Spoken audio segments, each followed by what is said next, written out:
Semua makhluk di alam ini dikawal oleh Allah. Termasuklah encik COVID-19.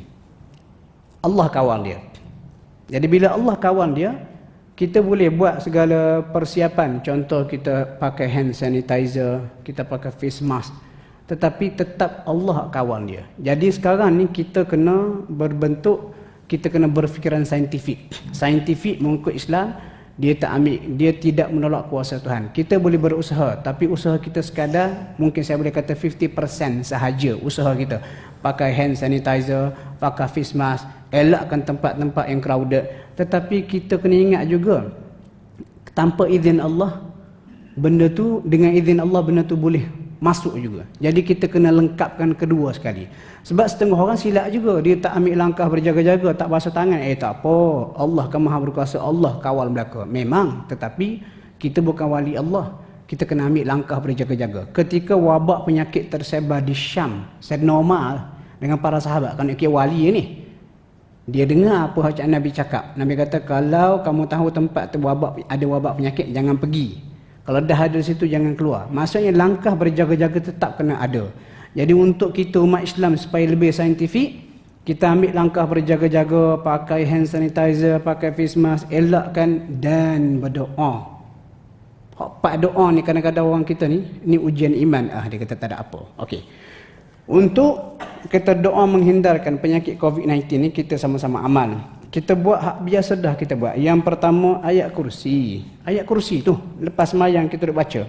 Rupanya pada ayat kursi tu ada rahsia Tuhan. Dan ayat kursi ni tuan-tuan, panjang cerita dia.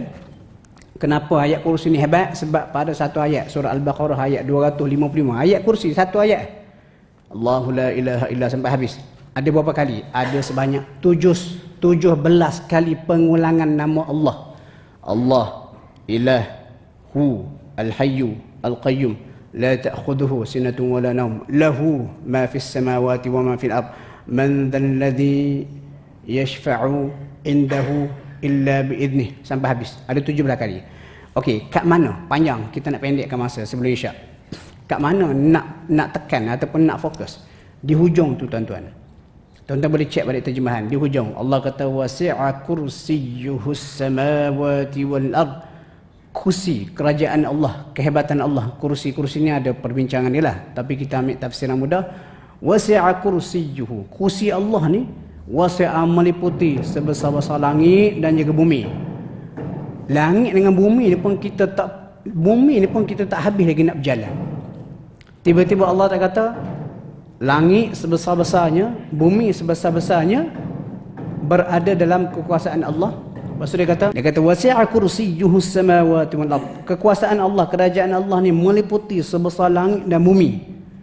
Lepas tu dia pun kata wala ya'uduhu hifdhuhuma, dan tidak melemahkan dia Allah sikit pun hifdhuhuma, untuk menjaga kedua-duanya. Masa ni kita buat ni. Bila kita baca ayat ni wasi'a kursiyyuhus samawati wal ard sampai dekat wala ya'uduhu hifdhuhuma wa huwal aliyyul azim, fokus. Ya Allah, mu boleh jaga sebesar-besar langit dan bumi, jagalah aku daripada wabak penyakit ni. Itu je. Itu yang pertama, ayat kursi.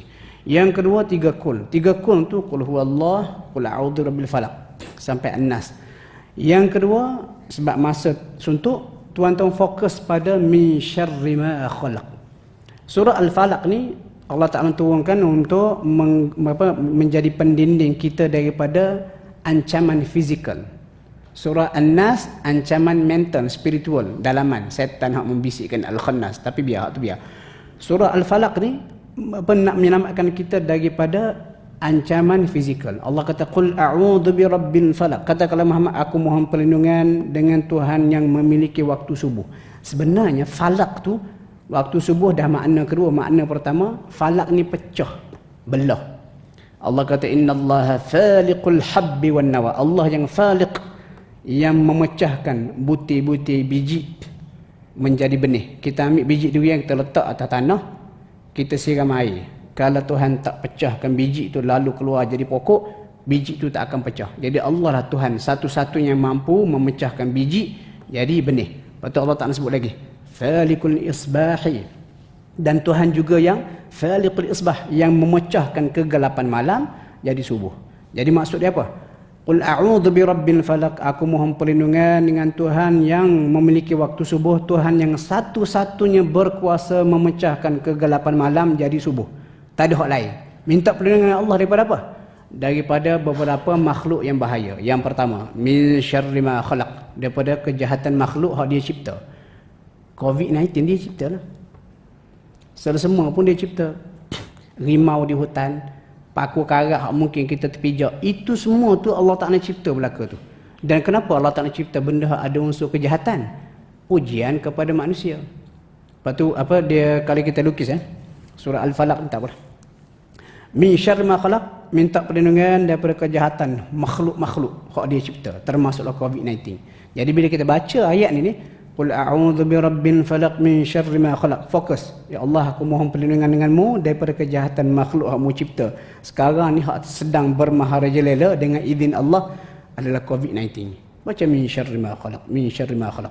Mudah-mudahan Allah Ta'ala selamatkan kita. Lepas tu wa min syarri ghasiqin idza waqab. Dalam walaupun banyak ni, syarri ma khalaq tu umum, makhluk Allah dia cipta hak ada unsur kejahatan ni banyak, tapi 3 hak paling bahaya. Disebut secara spesifik dalam surah ni. Wa min syarri ghasiqin idza waqab, daripada kejahatan malam bila semakin gelap.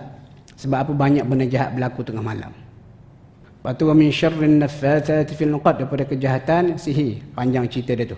Wa min syarri hasidin idza hasad, dan daripada kejahatan hasad dengki. Okey, 2. Yang pertama hujung ayat kursi tu. Wala ya'uduhu hifdhuhuma wa huwal 'aliyyul 'azim. Ya Allah, tak lemah sikit pun untuk kamu jaga sebesar langit dan bumi. Jagalah aku daripada wabak penyakit ini. Yang kedua, min syarri ma khalaq. Yang ketiga, baca doa Nabi. Doa Nabi tu banyaklah. Macam contoh, Allahumma inni a'udzubika minal barasi wal jununi wal judhami wa min sayyi'il asqam. Ya Allah, aku mohon perlindungan denganmu daripada sopak, gila, kusta dan juga sayyi'il asqam, penyakit-penyakit huduh jahat. Itu yang ketiga. Nanti tuan-tuan boleh cari, banyak untuk share. Yang keempat, jangan tinggal bismillahilladzi la yadurru ma'asmihi syai'un fil ardi wala fis sama'. Hak tu jangan tinggal. Baik. Duk buat dah tiap hari ni. Just fokus balik. Dan yang terakhir, baca a'udzu bikalimatillahi tammati min syarri ma khalaq. Dan saya pernah baca doa tu Nabi banyak baca sebelum turunnya surah Al-Falaq. Maksudnya kalau kita nak tengok ranking surah Al-Falaq dengan doa tu a'udzu bikalimatillahi tammati min syarri ma khalaq, surah Al-Falaq lebih power lah. Tetapi ada hadis seorang sahabat Nabi mengadu ke Nabi. Hadis tak dalam Sunan Abu Daud. Dia kata dia kena sengat dengan jengking, sakit. Lepas tu Nabi kata, membaca benda ni pada waktu petang, insya-Allah kamu tidak akan disengat oleh binatang berbisa. Apa dia? A'udzu bikalimatillahi tammati min syarri ma khalaq. Aku mohon perlindungan dengan kalimah Allah yang maha sempurna, min syarri ma khalaq, daripada segala kejahatan makhluk. Nak masuk hutan hari Sabtu ni, Sungai Pisang. Tak tahu apa benda jumpa dalam hutan tu. Baca min syarri ma khalaq, surah Al-Falaq, baca doa ni, bismillahirrahmanirrahim. Dia umum.